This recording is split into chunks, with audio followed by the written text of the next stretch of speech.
Anyone who pays any attention to the local news scene was shocked to read over the weekend that longtime Channel 7 leading anchor Randy Price is leaving the station. Sunbeam television owner Ted Anson says Randy retired and the departure was by mutual agreement. Here to tell us the real story is Randy Price.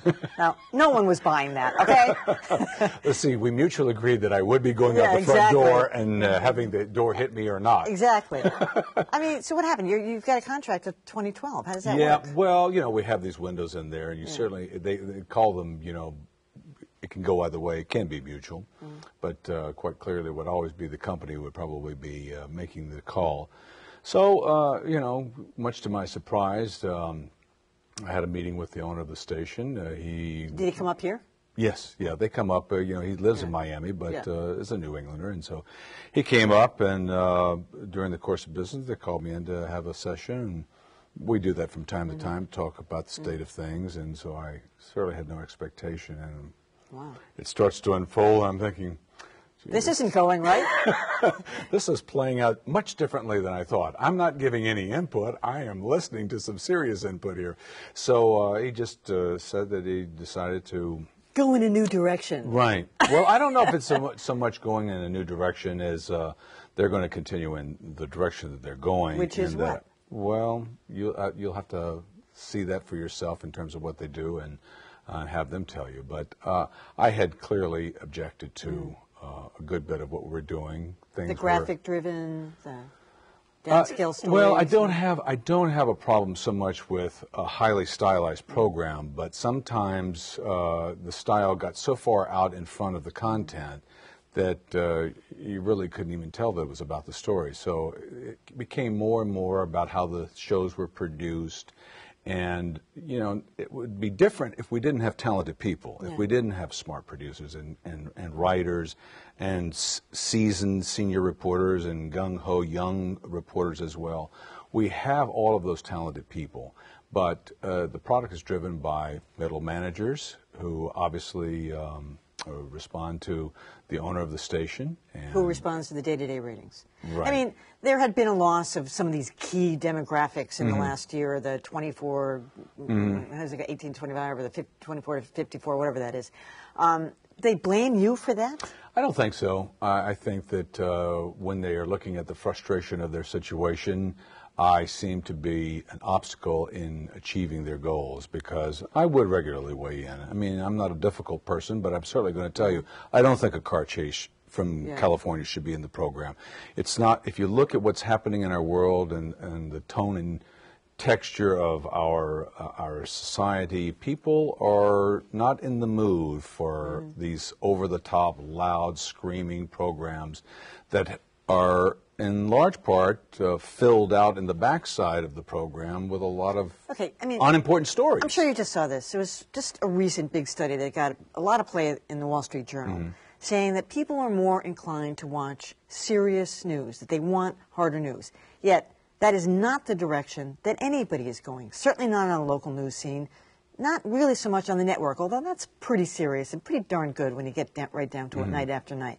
Why is local drifting away from that if people say, or are people lying? I'm not so sure. Well, we have all drifted away. I'm not so sure that everybody is continuing in that direction. I'm watching some of the competitors, and I don't want to necessarily cite them, but... go ahead. Okay. I think, for example, Channel 4 has done some nice things. And I watch Fox 25. I think that they emphasize a real hyper-local attitude. And I think that that is the key to survival. You've got to be covering things in the local community. I mean, when we start putting in alligators in Florida on the loose and whatever, you know, house fires in Detroit, I don't think people connect with that. It has nothing to do with their lives. And it's, you know what, it's not even spectacular video. But some of the hyper-local, Randy, is so local, it's microscopic, as opposed to, say, you know, the turnover in the House the last few weeks. I mean, the night that happened, I'm going through the local, nobody led with it. It's like, well, that happened a few hours earlier. They're on to some really, you know, minuscule, you know, a 7-Eleven robbery or something that has absolutely no impact on anybody's life. I'll give you another example. This really fired me off one night recently. There was a local couple in Boston who donated $100 million. Okay, sell it on that level alone. Yeah, right. $100 million giveaway. Okay, big money in a tough time. These people gave away $100 million to develop an AIDS vaccine. You know, medical research is big business in Boston and employs a lot of people. There are a lot of AIDS care facilities in Boston. There's a lot of meat on that bone. And, you know, the guy was motivated by going down to Africa and seeing these children dying of AIDS. I'm looking at the 11 o'clock newscast rundown, and I see it nowhere. And I asked the question, I go, hey, I see we do have the mail truck fender bender in West Roxbury where no one was injured and the mail was not delayed, and some other sort of inconsequential things. And, you know, I'm starting to not get responses at that point.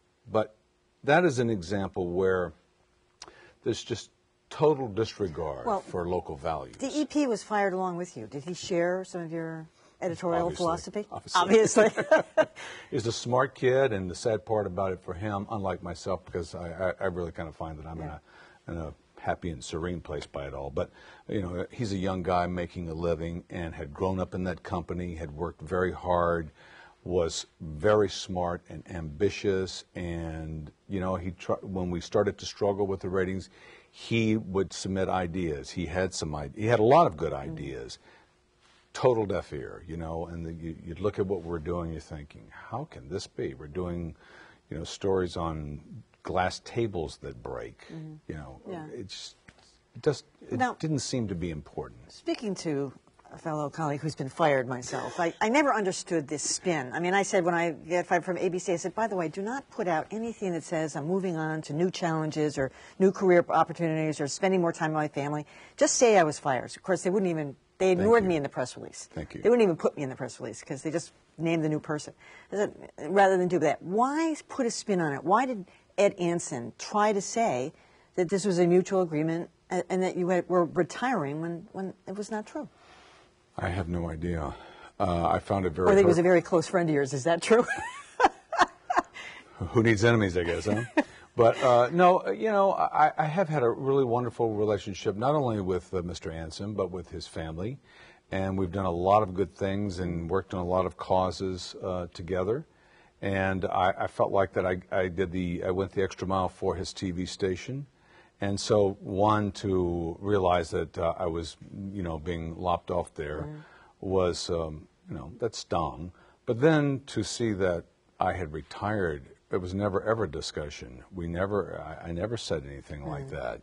And as a matter of fact, because there was an effort to have kind of a bit of a farewell on the air, and I said, you know what? In light of what it is, let's just be real.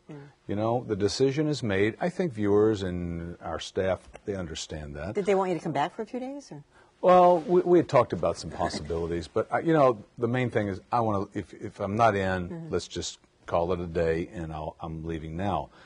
And in particular, I don't want any kind of parties, sheet cake, kind of events, and because that all seems to me like retirement. So I specifically said I didn't want anything that implied that, and so to read that was just. Last night I was at the Portsmouth Music Hall for a concert, and I walked in, and a couple people turned around. Great, Randy, that's a great decision. Good luck with your retirement. And I was like, they couldn't read the lines through that. My partner Mark turned to me and goes, "Calm down." Yeah, exactly. Read through the lines. If they read the Herald, had the better story yesterday. They had it more clearly. Randy, it's such a pleasure to have you, and your honesty is so refreshing. I just so appreciate it. Thank you very much, Emily. Randy Price, good luck. We'll have you back here. Oh, great. All right. That's it for Greater Boston. Tomorrow night, newly elected Speaker of the House, Robert DeLeo, joins us. We'll have that and more tomorrow at 7 on Emily Rooney. Good night.